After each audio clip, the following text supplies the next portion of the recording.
A hush fell over the crowd of thousands watching as the king stepped onto the platform from the adjacent window, a platform which had been built for this occasion. He'd worn 2 shirts that day so that he wouldn't shiver in the January cold and appear to the people that he was afraid of what was to happen. He'd prepared a speech proclaiming his innocence and defending his actions before God. But as he looked out over the scene, he realized that the crowd was largely out of earshot. So he gave his remarks to the 2 or 3 attendants standing closest to him, one of whom recorded what he said. He was required to kneel far over and down to place his neck on the block, it being positioned intentionally to force him into a subservient posture. This year is America's 250th birthday, and here at Forge Road, we're considering the strong participation of the churches and the preachers in that rebellion.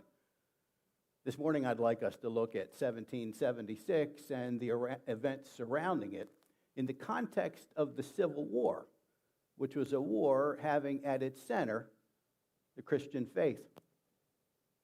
You may be surprised to hear that, and if so, it's probably because you're thinking about the wrong Civil War.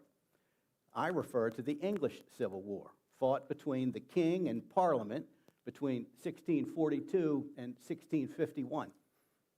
That war was a direct precursor to the events which were to happen later in America, and the patriots in the colonies were very familiar with the lessons to be drawn from it. Back on that platform outside Banqueting House in London, the executioner's axe fell a single time. In a clean cut, Charles Stuart's head was separated from his body, and with it, England separated from a monarchy. The executioner held up the head for all to see, and a groan went up through the assembly. The unthinkable had happened. Regicide, the killing of a king. Was anarchy to follow? No one knew for sure. He'd been sentenced to death for crimes against England, the first monarch in history to be tried and executed by the common people. The reverberations of what happened that afternoon in January 1649 would shock Europe and would lay the foundation of a new nation an ocean away. But before we explore the after effects, let's open with a word of prayer.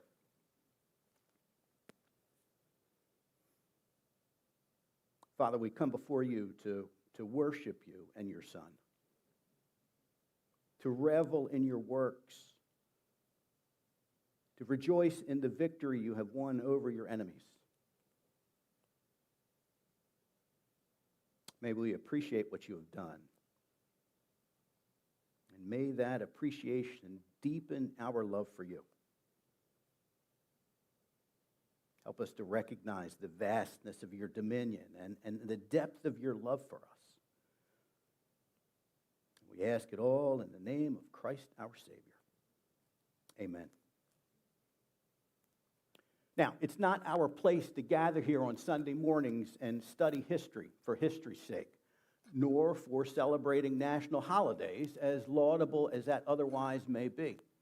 We gather to worship the Lord God, the one who has, the maker of heaven and earth, the one who has decreed what is to be and who providentially works out his plan in the world, who is deserving of worship and praise. But that same God commanded us to remember his deeds. And it would be foolish and short-sighted to assume that only God's deeds mentioned in Scripture are worth remembering. Psalm 78 commands God's people to tell the next generation what the Lord has done. I will utter dark sayings from of old, things that we have heard and known, that our fathers have told us. We will not hide them from their children, but tell to the coming generation the glorious deeds of the Lord and his might, and the wonders that he has done.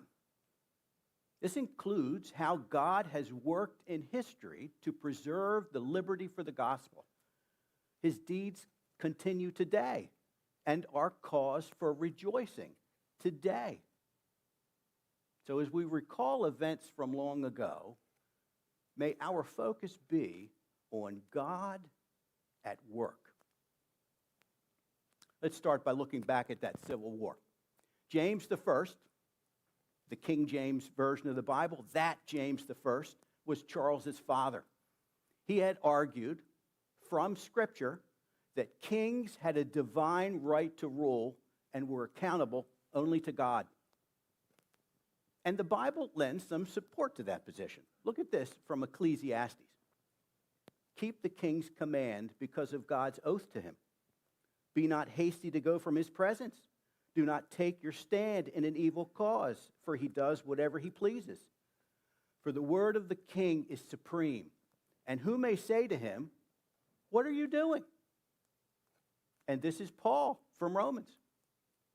Let every person be subject to the governing authorities. For there is no authority except from God, and those that exist have been instituted by God.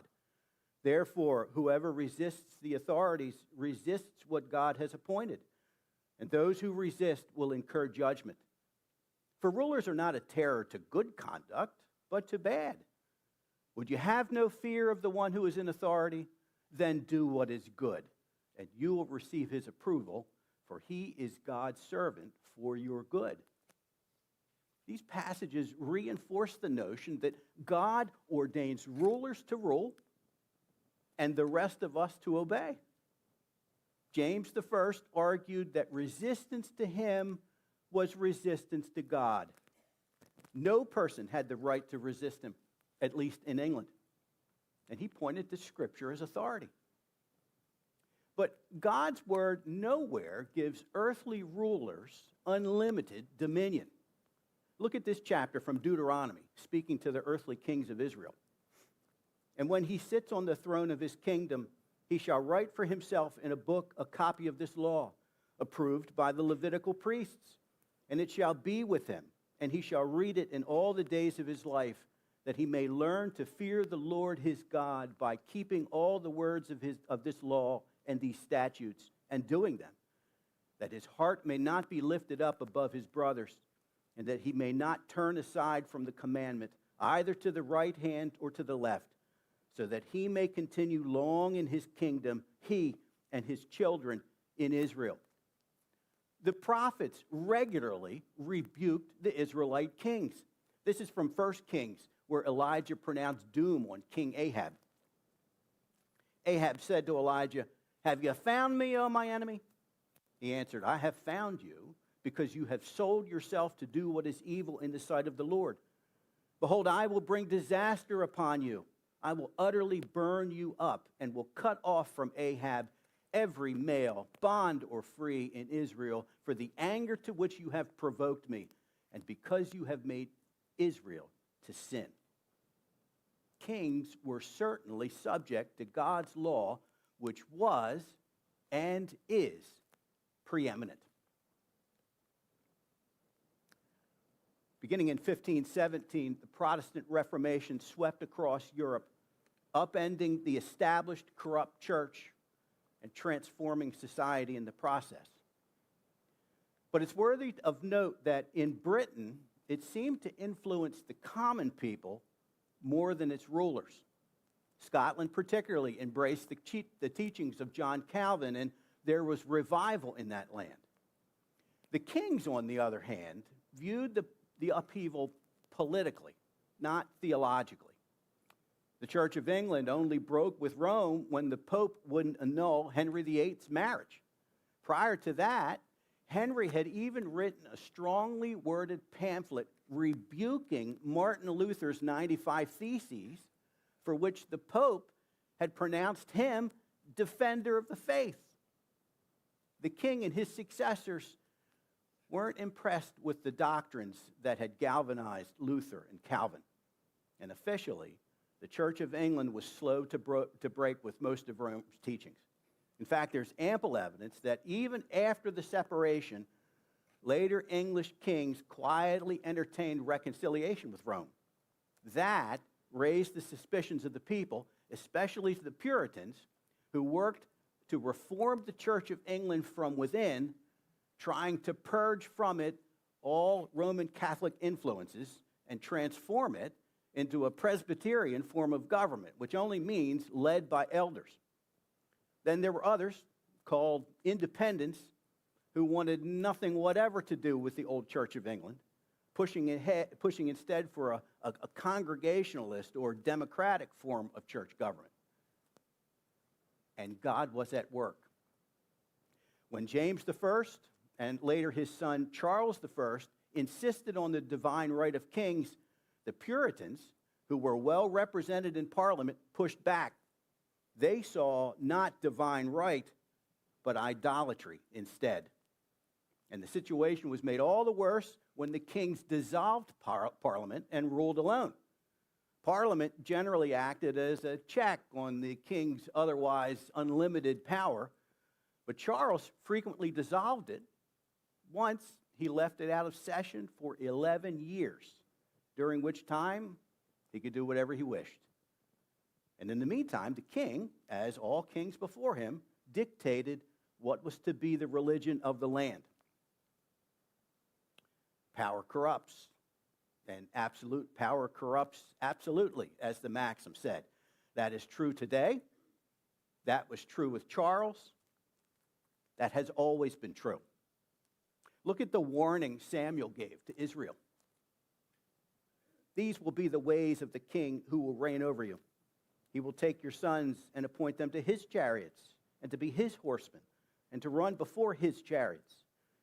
And he will appoint for himself commanders of thousands and commanders of 50s, and some to plow his ground and to reap his harvest and to make his implements of war and the equipment of his chariots. He will take your daughters to be perfumers and cooks and bakers. He will take the best of your fields and vineyards and olive orchards and give them to his servants. He will take the tenth of your grain and of your vineyards and give it to his officers and to his servants. He will take your male servants and female servants and the best of your young men and your donkeys and put them to his work. He will take the tenth of your flocks, and you shall be his slaves. And in that day you will cry out because of your king, whom you have chosen for yourselves. But the Lord will not answer you in that day. Charles turned out to be all of that and more. He was head of the Church of England and appointed bishops and archbishops who supported him and who in turn were given authority to approve or reject any religious pamphlets or books slated for publication. Only writings supporting the king and his positions were approved. All others were illegal. Tensions mounted. Charles had married Maria, a devout Roman Catholic princess from France, who greatly influenced him, and suspicions were widespread that he was considering returning the Church of England to the Pope's authority. People were angry. But through all of this, God was at work.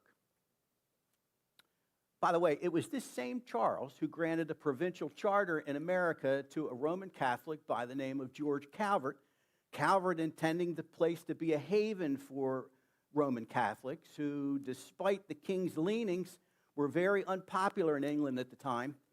Calvert requested that the land be named Crescentia.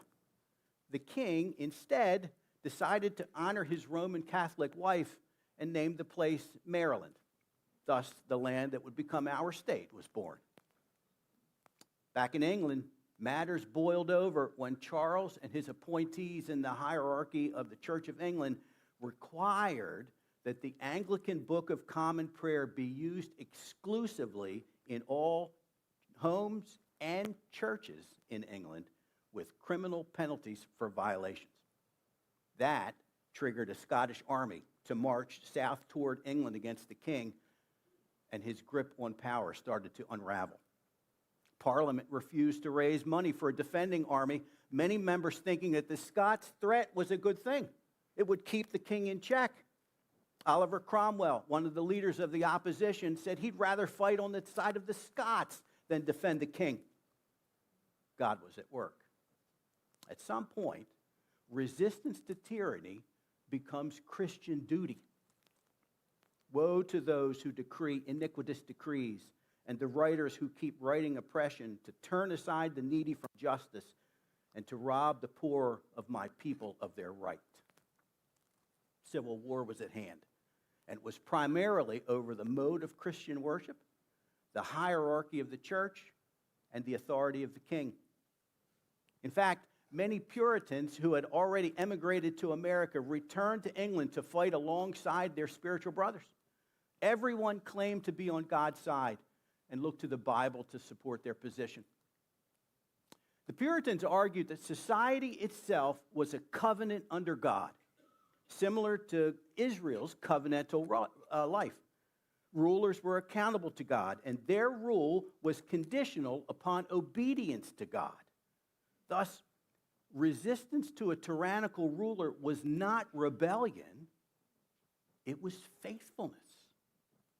And so when Charles I was later defeated, tried, convicted, and beheaded, there was not rejoicing in the streets, but a solemn resolve to rule under God in accordance with his directives.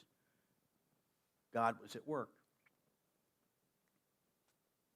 As we consider these events this morning here at Forge Road, of all the competing theological groups in England, the Puritans are the closest to being our spiritual ancestors. With one notable exception that we'll discuss in a few minutes, they held most of the same beliefs that we do. They looked to Scripture as the ultimate guide for life and worship, as we do. They looked forward to Christ's coming again and ushering in his kingdom, as we do. And their writings and spiritual insights have never been equaled since and remain inspirations to us.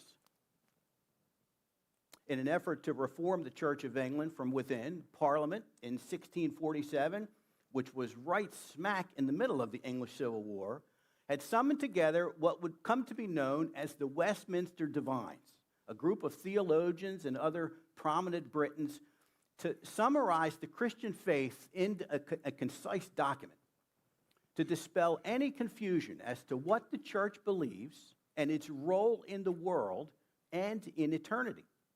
Over the course of a couple of years, they wrote what became known as the Westminster Confession of Faith, which contained the following: God alone is Lord of the conscience, and hath left it free from the doctrines and commandments of men, which are in anything contrary to his word, or beside it in matters of faith or worship.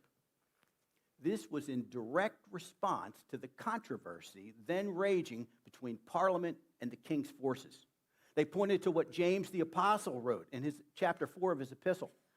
There's only one lawgiver and judge, he who is able to save and to destroy. But who are you to judge your neighbor? Here was a directive that looked first to God and Scripture for the rule of life and faith, consistent with what Paul wrote to the Colossians. See to it that no one takes you captive by philosophy and empty deceit, according to human tradition, according to the elemental spirits of the world, and not according to Christ. For in him the whole fullness of deity dwells bodily, and you have been filled in him, who is the head of all rule and authority. This concept was central to the Civil War. Who is the ultimate authority? Unless we think that war happened long, long ago and in a galaxy far, far away, so as not to be terribly relevant to us in Perry Hall this morning, it'll be good to consider that we in this room have ties to the competing sides in that conflict that few others can claim. The English Civil War had a single battle in North America, which, as it happens, occurred only some 40 miles from where we're gathered this morning. American Puritans who had been expelled from monarchy-supporting Virginia moved to Maryland and founded a town they named Providence. After the Puritan Cromwell seized power in England, the Providence Puritans declared their independence from Roman Catholic-run Maryland. As a result, the governor and forces from St. Mary's City sailed up to Providence and clashed with the Puritans there, But the Puritans prevailed, capturing or slaughtering nearly all of the St. Mary's contingent. The Maryland governor was almost executed the following day, but instead was held prisoner. The Battle of the Severn, as it came to be known, happened just outside the town of Providence, which today we call Annapolis. Both here in Maryland and in England, the Puritans were temporarily on top. Sadly, the 12 years under Puritan rule in England were not a walk in the park. Some of their mandates, like making Christmas celebrations illegal and outlawing other entertainment and sports, were tone deaf and lost them the support of the population. By the time Oliver Cromwell, leader of Britain at the time, died of natural causes, there was great opposition to Puritan rule. Even today, Cromwell seems to be more revered in America than in England. Allies of the beheaded king's son, who was then living in exile in Roman Catholic France, revolted yet again and restored the son to power. Cromwell's decomposing body was dug up, hung by the neck, disemboweled, then beheaded, and the head stuck on a 20-foot-high pole in the exact spot on the London street where Charles I had lost his head 12 years prior. That action sparked a flood of emigration to the American colonies.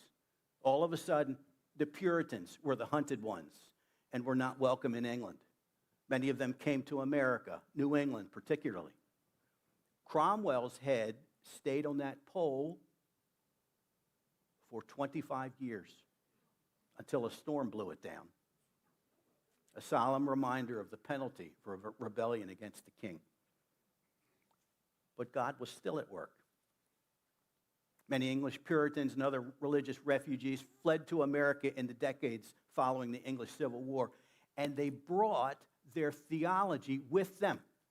They had been shaped by the conviction that human conscience is accountable to God alone, that God establishes moral law for both the people and the rulers.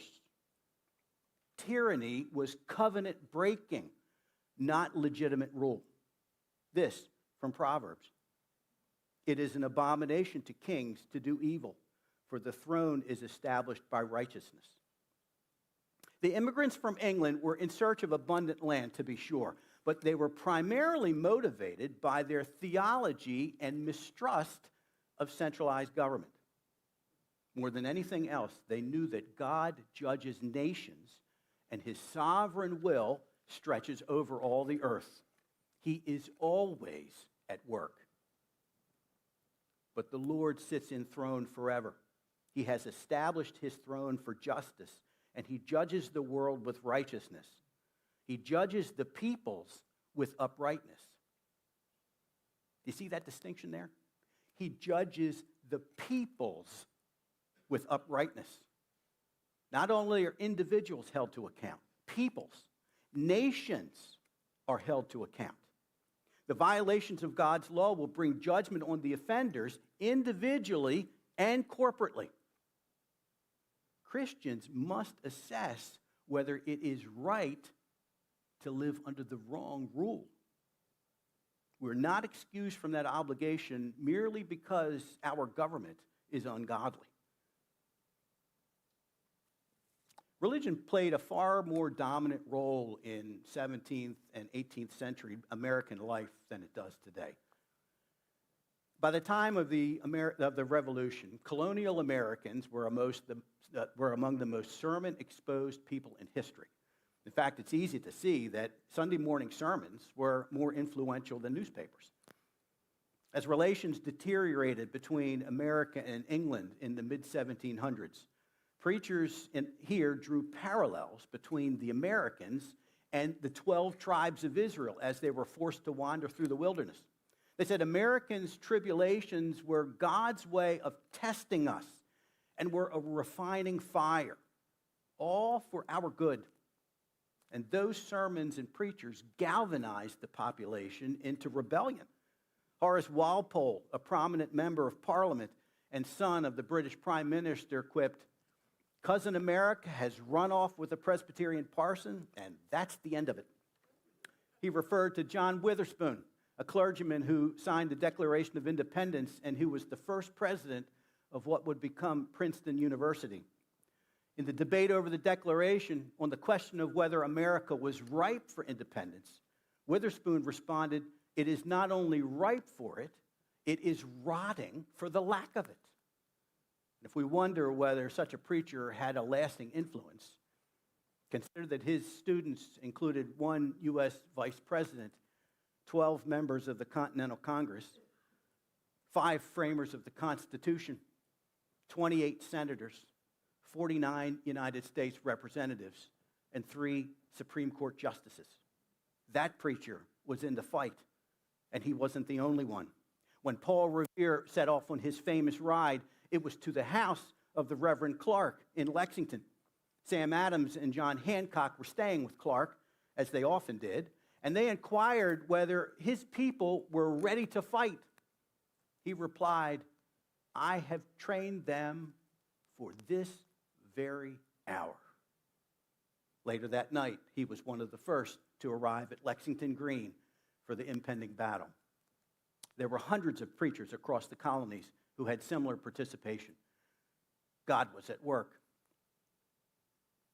But the freedom of conscience at the heart of the American Revolution was not invented in colonial America. It was forged in the crucible of the English Civil War a century earlier and inherited by the Americans. Their English great-grandfathers had drawn inspiration from Scripture. By 1776, King George III was considered a tyrant who had lost any legitimate claim to the throne over America.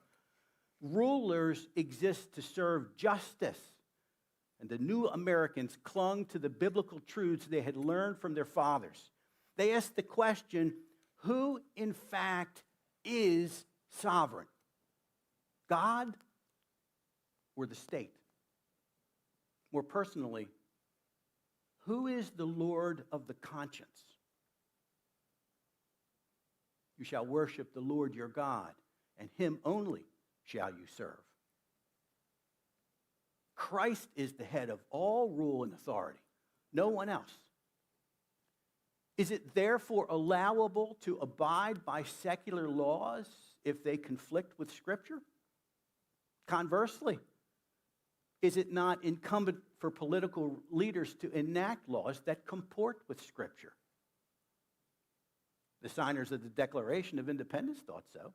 That document contained language referring to the laws of nature and of nature's God, a direct analogy to Protestant natural law theory inherited from the Puritan tradition. This was not anarchy.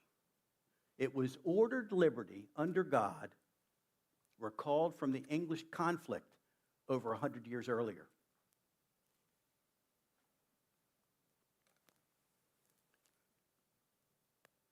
But the English Civil War should also be a cautionary tale for us. For fights over religious practices and beliefs can take ugly turns. For instance, in that war, the initial battle was fought between Calvinists and Arminians. If that doesn't shock you, perhaps you're unfamiliar with the terms, because right now this room is filled with Calvinists and Arminians. Very briefly, Calvinists believe that the Bible teaches that God in eternity past chose those who would be saved to eternal life. Arminians believe that the Bible teaches that God gave each person free will to make that decision himself, whether to follow Christ or not.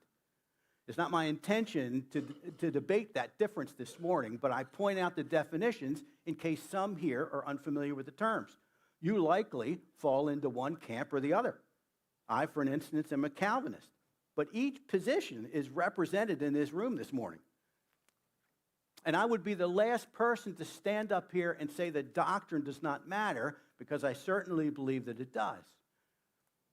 But we in this congregation, I think, demonstrate that those differences, while real, should not rise to the level of breaking off fellowship, and certainly not bloodshed. They concern the mechanics of how God saves people. There are certainly issues to fight about and some to shed blood over. But the Calvinism-Arminianism debate is not one of them. And yet, in England back then, this fight centered upon it and tore the country apart. The king on one side and Parliament on the other. In the 1600s, it generally took 60 to 70 days to travel from London to Maryland. Thus, it's striking that a mere 81 days after the beheading of Charles I in London, Maryland passed the first law in America granting freedom to Christians to worship God as they saw fit. After learning of the execution, Marylanders wasted no time in forcing government out of religion. Of course, this action was influenced by Maryland being run by Roman Catholics who, at the time, were being persecuted in England and were unwelcome many places in America as well. After the Battle of the Severn, the Puritans repealed it, sadly, but it was later reenacted and is now enshrined in both our state and federal constitutions. It's not a guarantee of freedom from religion, as some atheists assert, but freedom of religion, implicitly recognizing the Holy Spirit to work as he will in drawing people to God and leaving government out of church business. Sometimes we forget how dramatic a change freedom of religion was in the world, how the guarantee for liberty of conscience transformed society and gave birth to ideas that themselves further changed the world. Nowhere else on earth was that explosion more potent than in America. We can love America without mythologizing it. We can recognize its faults and work to correct them, not merely stand by and complain. We're called to be salt and light in this world. Jesus said in the Sermon on the Mount, "You are the salt of the earth, but if salt has lost its taste, how shall its saltiness be restored? It's no longer good for anything except to be thrown out and trampled under people's feet. You are the light of the world. A city set on a hill cannot be hidden, nor do people light a lamp and put it under a basket, but on a stand, and it gives light to all in the house. In the same way, let your light shine before others so that they may see your good works and give glory to your Father who is in heaven." Modern evangelicalism often swings between two errors. The first is a blind submission to authority. Scripture insists that man-made laws running counter to God's word are not to be obeyed. Look how the apostles responded to a similar situation. And when they had brought them, they set them before the council. And the high priest questioned them, saying, "We strictly charged you not to teach in this name, yet here you have filled Jerusalem with your teaching, and you intend to bring this man's blood upon us." But Peter and the apostles answered, "We must obey God rather than men. The God of our fathers raised Jesus, whom you killed by hanging him on a tree. God exalted him at his right hand as leader and savior to give repentance to Israel and forgiveness of sins. And we are witnesses to these things, and so is the Holy Spirit, whom God has given to those who obey him." God's law overrules man's law. It's really just that simple. Thus, laws that enacted that run afoul of God's law must be opposed by the church. Scripture allows no alternative. More broadly, when the state claims authority over conscience, the church must speak. We take pains here at Forge Road not to preach politics, but some political hot buttons like abortion and same-sex marriage cannot be ignored. They strike at the heart of God's order in creation, and it's appropriate for believers and congregations to actively respond. I don't believe we're called to be passive in such matters. Can wicked rulers be allied with you? Those who frame injustice by statute? They band together against the life of the righteous and condemn the innocent to death. But the Lord has become my stronghold, and my God, the rock of my refuge. He will bring back on them their iniquity and wipe them out for their wickedness. The Lord, our God, will wipe them out. In this regard, we here are a regiment in the Lord's army, called to participate in his battles. And so we should respond. But on the other hand, evangelicals sometimes have a reflexive distrust of all civil authority. This also is error. Look at what the Apostle Peter wrote. Be subject for the Lord's sake to every human institution, whether it be to the emperor as supreme or to governors as sent by him to punish those who do evil and to praise those who do good. For this is the will of God, that by doing good you should put to silence the ignorance of foolish people. Live as people who are free, not using your freedom as a cover-up for evil, but living as servants of God. Our subjection to authority, then, is a witness issue. That by doing good, you should put to silence the ignorance of foolish people. God intends for us to be reflections of his glory, to manifest here on earth a glimpse of his kingdom. There's a middle ground between the two extremes, and I believe we're called to live in that space.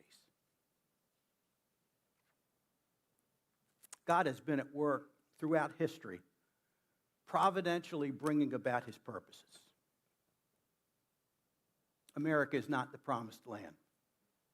Americans are not God's chosen race, and we should never assert otherwise.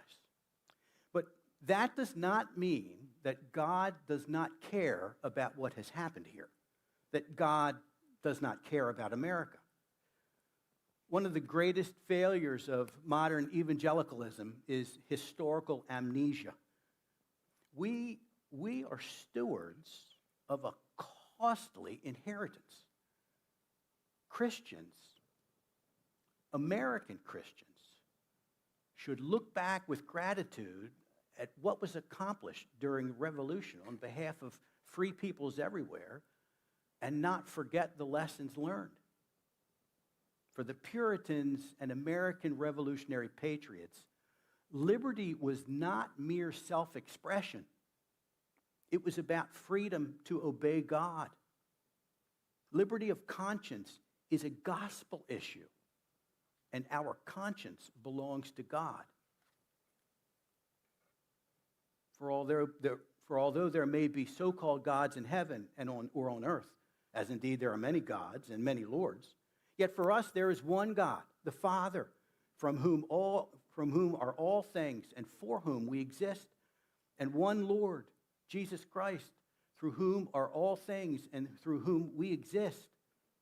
Christ alone is Lord of believers.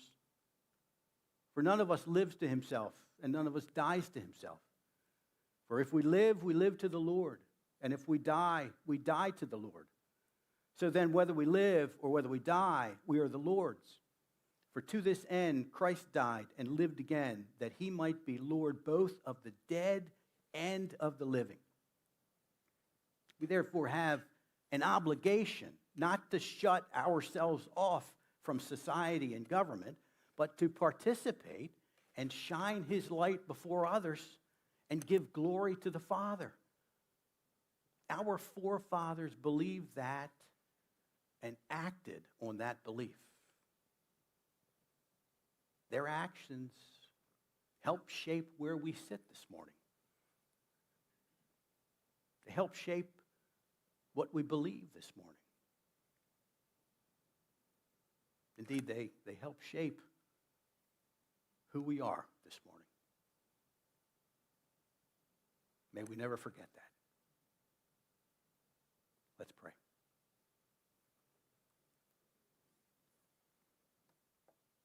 Father, we are in awe of what you have accomplished on our behalf. throughout history, in ancient times, in colonial times, and in modern times. Help us to remember that history as a catalog of your works, of your bringing to pass your sovereign will to accomplish your purposes. May we rejoice in the victories you have brought about in securing freedom for the gospel. May we never forget that you change the times and the seasons, that you remove kings and set up kings. That is you, God, to which we owe everything. Help us never to forget the greatness of your salvation. We ask it all in the name of Christ our Savior. Amen.